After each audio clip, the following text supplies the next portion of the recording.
உற்சாகம் தரும் ஊக்க கதைகள். ஒரு அழகான கிராமத்துல சந்துருன்னு ஒரு குட்டி பையன் இருந்தான். அவனுக்கு காத்தாடி விடுறதுனா ரொம்ப பிடிக்கும்.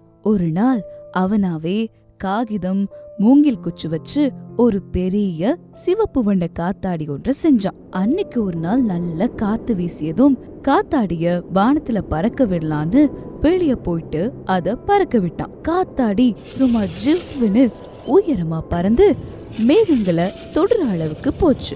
வானத்துல உயர பறந்ததும் காத்தாடிக்கு ஒரே பெருமை. ஆஹா, நான் இப்போ இவ்வளவு உயரத்துல பறக்கிறேன். கீழே இருக்கிற மனிதர்கள் மரம் எல்லாம் இப்ப சின்னனா தெரியுது.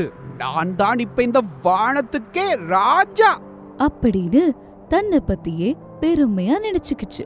அப்போ அந்த பக்கமா குட்டின்னு ஒரு சின்ன சிட்டுக்குருவி பறந்து வந்தது. அது பறக்க பழகி கொஞ்ச நாள் தான் ஆகுறதுனால சிறகு வலிச்சு பக்கத்துல இருந்த மரக்கிளையில போய் உட்கார்ந்துச்சு. காத்தாடி குருவிய பார்த்து நக்கலா சிரிச்சது. ஏ குட்டி பறவையே, உனக்கு சிறகிருந்தும் ஏன் எந்த அளவுக்கு உன்னால உயரமா பறக்க முடியல? என்ன பாரு, வானத்துக்கே ராஜா மாதிரி பறக்கிற. இப்படி சொல்லி தம்பட்டம் அடிச்சது.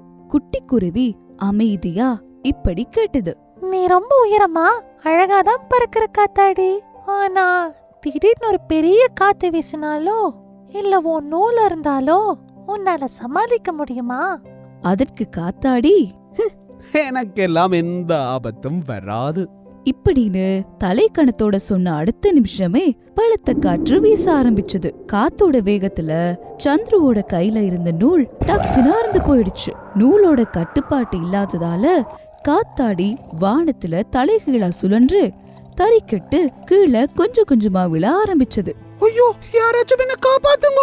இப்படி காத்தாடி பயத்துல கத்த ஆரம்பிச்சது. அது பார்த்த குட்டி குருவி தன்னோட சிறகு வலிய கூட பொருட்படுத்தாம சீக்கிரமா பறந்து போய் தன்னோட குட்டி மூக்க பயன்படுத்தி காத்தாடியோட அறந்த நூலின் நுனிய பிடிச்சு மெதுவா அது ஒரு பெரிய ஆலமரத்தின் கிளையில மாட்டி விட்டுச்சு. பிறகு காத்தாடி கீழே விழுந்து கிளியாம தப்பியது. தரைக்கு வந்து சேர்ந்த காத்தாடிக்கு அதோட தப்பு புரிஞ்சது. என்ன மன்னிச்சிடு குட்டி, நூல் அறந்ததும் என்னால சுயமா எதையுமே செய்ய முடியல.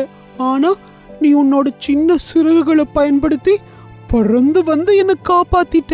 நீதான் நிஜமான வீரன். இப்படி கண்ணீர் விட்டது.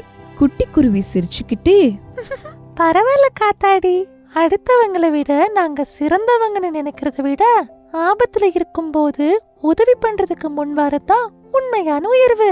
இப்படி சொல்லிட்டு வானத்துல சுதந்திரமா பறந்து போயிடுச்சு. உற்சாகம் தரும் ஊக்க கதைகள்.